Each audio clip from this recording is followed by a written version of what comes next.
Добро вечер. Денеска во Средното училиште Арсени Јовков беше пуштен во употреба лифт и лифтовска платформа за лица со посебни потреби, со кој се овозможува непречено следење на наставата во оваа образовна институција за оваа категорија на ученици. Ова е втор ваков лифт кој градот го изгради за потребите на лицата со посебни потреби. Во 2010 година беше поставена лифтовска платформа за лица со посебни потреби и во Средното електротехничко училиште на град Скопје Михајло Пупин. Со оваа информација ги започнуваме денешните урбани вести, а во продолжение погледнете што останато ќе видите во нив.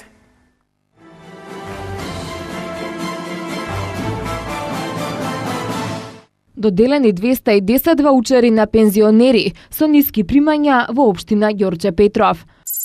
Нова инвестиција во општина Петровец. Обуки за невработени во општина Илинден. Црвениот крст на Македонија даде отчет за сработеното во 2013 година.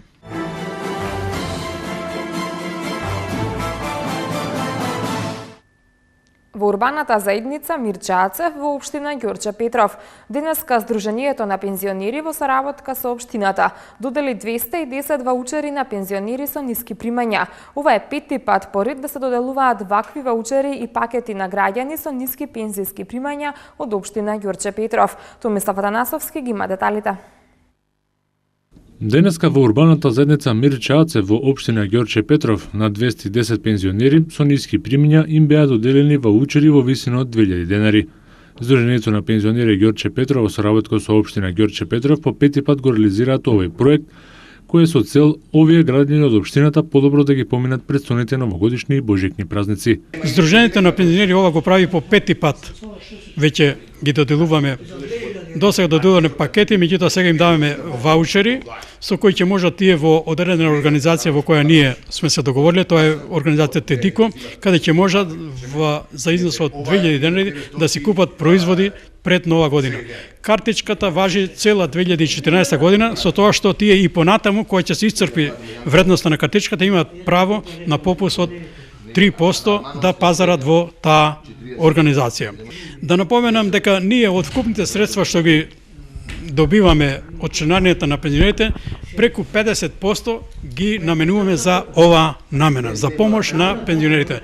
Тоа преку давање на овие ваучери, потоа преку организирање на излети, спортски надпревари, дружење во клубовите, тоа го правиме. Ова го правиме благодарение на одличната соработка што имаме со општината Ѓорче Петров, пред се со градоначалникот на општината Ѓорче Петров, со чија помош веќе немаме ние ни една урбана и местна заедница кај што немаме клуб на пензионери.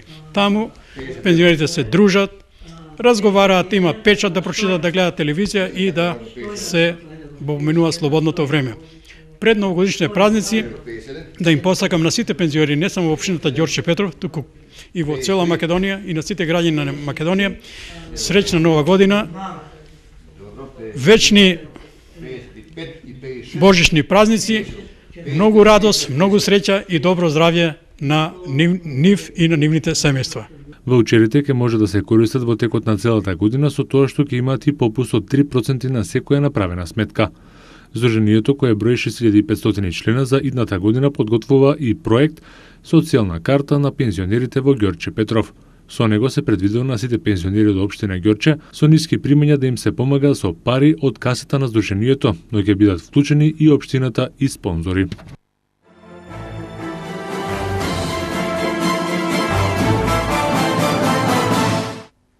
Во општина Илинден денеска се одржаа обуки за вработување, на кои што присуствуваат 30 млади луѓе заинтересирани да се стекнат со знаења за изготвување на бизнис план. Предавањето го водеше Лирка Тотнаумова, магистар по економски науки, која што истакна дека оваа обука е кратка и недоволна, но добар почеток за стекнување основни знаења.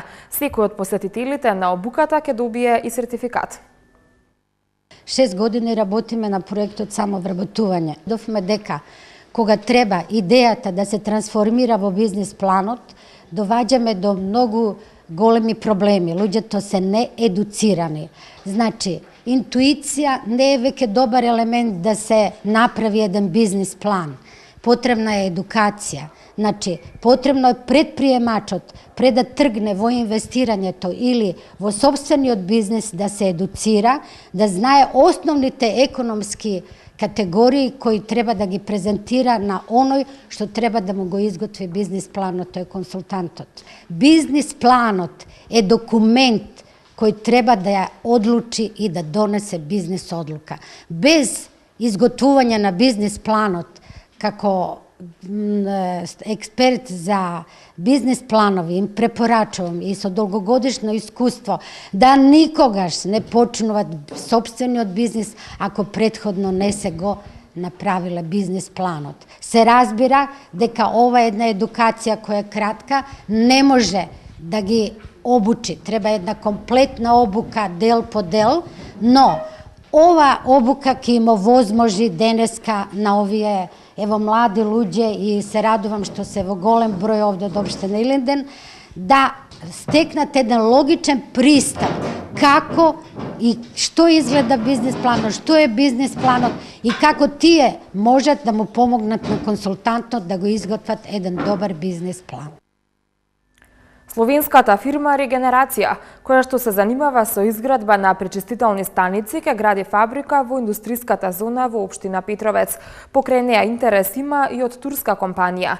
Според проценките на градоначалникот на општината Борче Митевски, за помалку од 2 години во општината ќе се отворат најмалку 150 работни места. Делегација од општина Петровец неодамна беше во работна посета на Словенија, каде што градоначалникот на општината Борче Митевски остварил средба со представници на фирмата Регенерација, која што се занимава со изградба на пречистителни станици. Како што не информираше градоначалникот Митевски, се очекува до првата половина од наредната година да започнат градежните активности, од чија што изградба ќе произлезат голем број вработувања. Митевски потенцираше дека службените посети на државите од регионот, па и пошироко, секогаш врадуваат со плод, од кој што произлегува нова инвестиција во мултифункционалната зона Чојлија. Значи, пред само 2 месеци бевме во посета на фирмата Регенерација во Словенија, која се занимава со изградба на прочистителни станици. И еве, значи, од тогаш до денес сведоци сме на уште една странска инвестиција во мултифункционалната зона Чојлија, а тоа е фирмата кај што беме на посета, дојде, значи купи парцела и сега ќе гради погон за прочистителни станици. До сега беме, значи, на посета во Италија, сите сме сведоци дека од Италија донесоме инвеститори, веќе инвеститорот Евро Италија гради трговски центар, во теке, значи, постапка за изградба на хала од 340 метри. Значи, фирмата Регенерација само пред 2 недели ја купи парцелата, значи 4400 метри квадратни ја купи и према зборовите, значи по солемизирање на договорот, по изработка на проектот, значи очекуваме некаде мај-јуни да започне со изградба, бидејќи многу е битно таа фирма да профункционира прва во зоната, бидејќи сите овие други 70 инвеститори кои веќе се присутни во зоната, за да можат да купуваат прочистителни станици од словенската фирма. А исто така, значи, беме и во Турска, имаме и турски инвеститор кој ќе гради хотелски комплекс. Значи, може да се пофалиме, значи, јас како градоначалник заедно со председател на Совет, заедно со моите советници, значи секаде каде што отидоме на посета во други држави, значи донесоме инвеститори, кои тие инвеститори во текот на наредната 2014 година ќе започнат да градат, а некои веќе градат во зоната. Градоначалникот Митевски исто така информираше дека општината денеска објавила оглас за продажба на 3 парцели од мултифункционалната зона Чојлија. Заинтересираните инвеститори ќе треба да исполнат посебни услови. Фирмата која ќе ги купи парцелите по добивањето на одобрение за градба во рок од 18 месеци да го изгради објектот и да вработи најмалку 50 работници. Како што не информираше градоначалникот Борче Митевски, веќе има заинтересирана турска компанија. Според првичните проценки за помалку од 2 години, во општина Петровец ќе се отворат најмалку уште 150 работни позиции, завршува Митевски.